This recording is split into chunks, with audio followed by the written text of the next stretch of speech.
नमस्कार, मैं हूं डॉक्टर मानसी सिंह।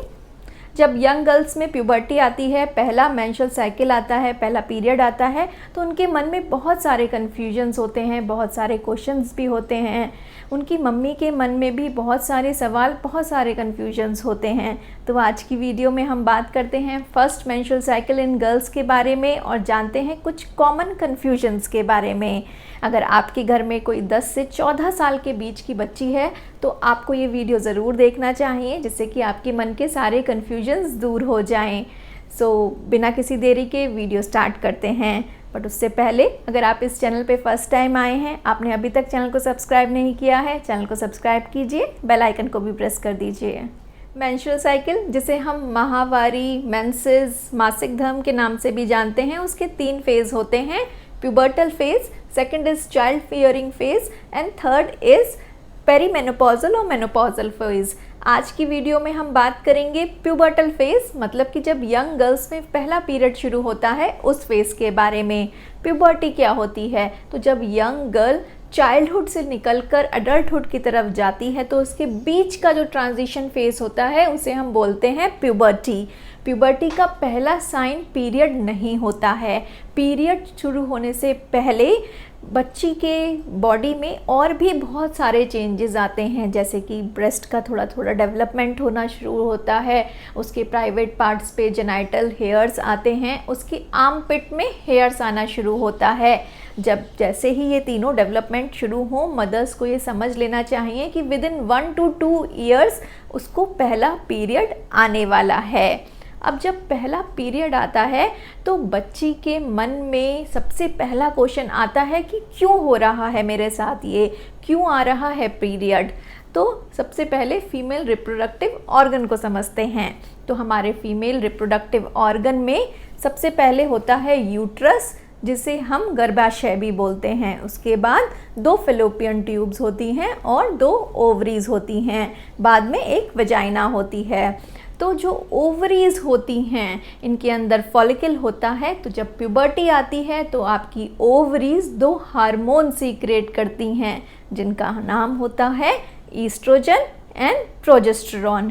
इन दोनों हार्मोन्स की वजह से जो यूट्रस के अंदर की लेयर होती है, अंदर की जो वॉल होती है, वो थिक होने लगती है, मोटी होने लगती है। और 28 से 30 दिन बाद, हर 28 से 30 दिन में ये जो अंदर की लेयर होती है ये झड़ जाती है, शेड ऑफ हो जाती है और आपको ब्लीडिंग होती है, जिसको हम मासिक धर्म बोलते हैं, मेंसेस बोलते हैं, मेंस्ट्रुअल साइकिल बोलते हैं।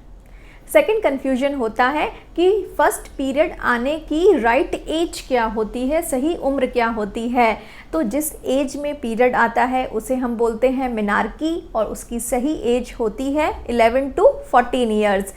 इस एज को बहुत सारे एनवायरमेंटल और जेनेटिक फैक्टर्स इन्फ्लुएंस करते हैं और आजकल स्पेसिफिकली एनवायरमेंटल फैक्टर्स की वजह से बच्चों में पीरियड्स आने की डेट 9 to 10 ईयर्स भी हो गई है। मतलब कि 9 साल की लड़कियों में भी फर्स्ट पीरियड आ रहा है और 10 साल के बच्चों में भी फर्स्ट पीरियड आ रहा है। ये बहुत ही ज़्यादा कॉमन हो गया है। लेकिन अगर आपके बच्चे में 8 साल से पहले ये चेंजेस आ रहे हैं, पीरियड आ रहा है, तो आपको अपने गायनेकोलॉजिस्ट को ज़रूर दिखाना चाहिए। ऐसे ही मैक्सिमम एज 16 तक होती है। अगर आपके बच्चे में सेकेंडरी चेंजेस हैं, ब्रेस्ट डेवलपमेंट हो रहा है, प्यूबिक हेयर्स आ रहे हैं, आर्म पिट में हेयर्स आ रहे हैं, लेकिन उसका पीरियड नहीं आ रहा है 16 ईयर्स तक, तो इट्स एब्सोल्युटली नॉर्मल। आजकल ये भी कॉमन है, बच्चों के पीरियड डिले भी हो रहे हैं, लेकिन 16 year is the maximum age. उसके बाद आप अपने गायनेकोलॉजिस्ट से ज़रूर कंसल्ट करें। थर्ड क्वेश्चन आता है कि यंग गर्ल्स में पीरियड कितने दिनों तक चलना चाहिए, कितने दिनों तक पीरियड चले तो उसे नॉर्मल बोलते हैं। तो यंग गर्ल्स में पीरियड 3 to 7 डेज़ तक चले तो वो नॉर्मल होता है। अगर आपके बच्चे में 7 दिन से ज़्यादा पीरियड चल रहा है तो ये नॉर्मल नहीं है। अगर पीरियड 3 दिन से कम हो रहा है, मतलब कि अगर 2 दिन हो रहा है और फ्लो अच्छा है, तो इसको भी नॉर्मल ही मानेंगे। लेकिन अगर 3 दिन से कम चल रहा है और फ्लो भी प्रॉपर नहीं है तो ये नॉर्मल नहीं है। फोर्थ क्वेश्चन आता है कि कितने दिनों बाद पीरियड आना चाहिए, कितने दिनों पर पीरियड आता है, इसको हम बोलते हैं साइकिल लेंथ।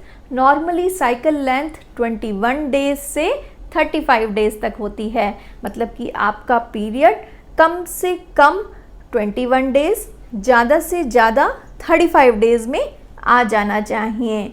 लेकिन यहाँ पे एक एक्सेप्शन होता है, जब पीरियड स्टार्ट होता है तो 1-2 साल तक वो इर्रेगुलर रहता है। ऐसा ज़रूरी नहीं है कि सब में इर्रेगुलर रहे और सब में रेगुलर रहे, ये वैरी कर सकता है। कुछ बच्चों में हर 1 महीने में 2 बार भी पीरियड आ जाता है और कुछ बच्चों में 1 बार हो के 6 महीने तक पीरियड नहीं आता, उसके बाद आता है। तो इनिशियली जैसे कि जब पीरियड बंद होता है तो वो थोड़े दिन तक, थोड़े साल तक इर्रेगुलर रहता है। वैसे ही जब पीरियड शुरू होता है, क्योंकि ये सब हार्मोन्स की वजह से होता है, तो हार्मोन्स को बॉडी में बैलेंस होने में टाइम लगता है। इसी तरीके से पीरियड को नॉर्मलाइज होने में टाइम लगता है। तो इनिशियली 1 to 2 ईयर्स तक अगर आपके बच्चे में पीरियड एबनॉर्मल रहता है तो उसमें आपको बिल्कुल भी घबराने की बात नहीं है।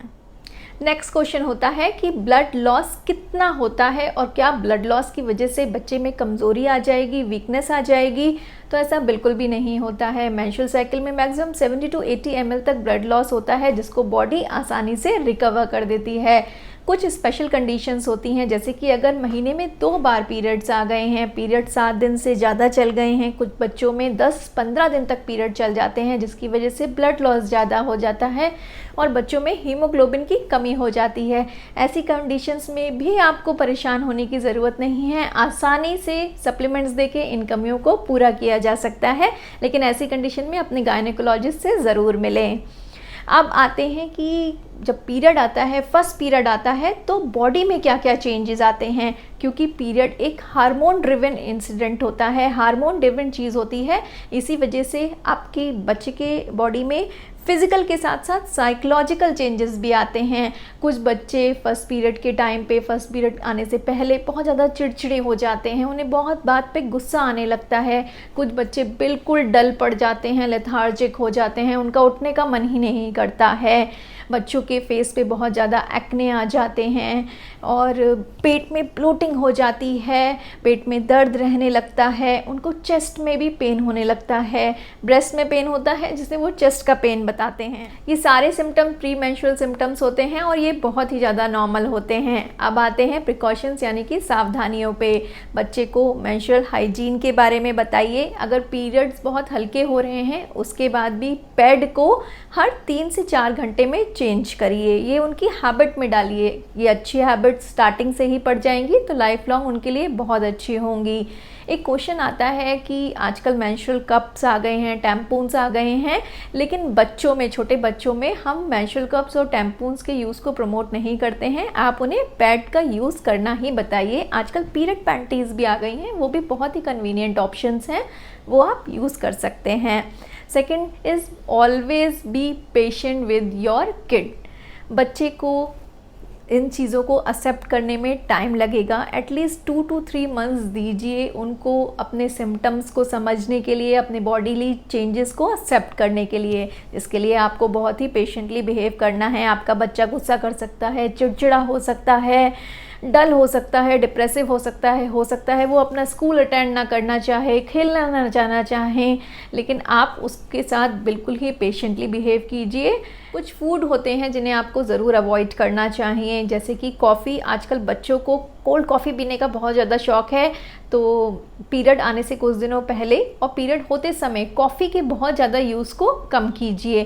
कॉफ़ी उनके अंदर प्री मेंस्ट्रुअल सिम्टम्स को, PMS को बढ़ा सकती है। इसके साथ ही high fat food, high salt food भी आप अगर हो पाए तो अवॉइड कीजिए। देखिए, ये पीरियड से ज़्यादा रिलेटेड इस बात से होते हैं कि इन सारे फूड्स को खा के नेचुरल ब्लोटिंग होती है, पेट में दर्द हो जाता है। तो इसको खाने से अगर आप ज़्यादा खाएंगे तो आपके प्री मेंस्ट्रुअल सिम्टम्स बहुत ज़्यादा वर्सन हो सकते हैं, एग्रीवेट हो सकते हैं। इसी वजह से जहाँ तक हो सके high salt food, high fat food avoid कीजिए। So this is all about today's video. I hope आपके फर्स्ट पीरियड से रिलेटेड ज़्यादातर कन्फ्यूजन्स क्लियर हो जाएंगे। मैंने बहुत साफ शब्दों में आपके सारे कन्फ्यूजन्स को दूर किया है। तो आई होप ये वीडियो आप सबके लिए बहुत ही ज़्यादा यूज़फुल होगा। So I am doctor Mansi Singh. अगर आप इस चैनल पे फर्स्ट टाइम आए हैं, आपने अभी तक सब्सक्राइब नहीं किया है, चैनल को सब्सक्राइब कीजिए। अगर वीडियो आपको अच्छी लगी हो तो अपने फ्रेंड्स और फैमिली के साथ, जिनके बच्चे 10 से 14 साल के हैं, उनके साथ ज़रूर शेयर कीजिए। सो मिलते हैं नेक्स्ट वीडियो में एक नए और इंटरेस्टिंग टॉपिक के साथ। तब तक के लिए bye bye, have a great day.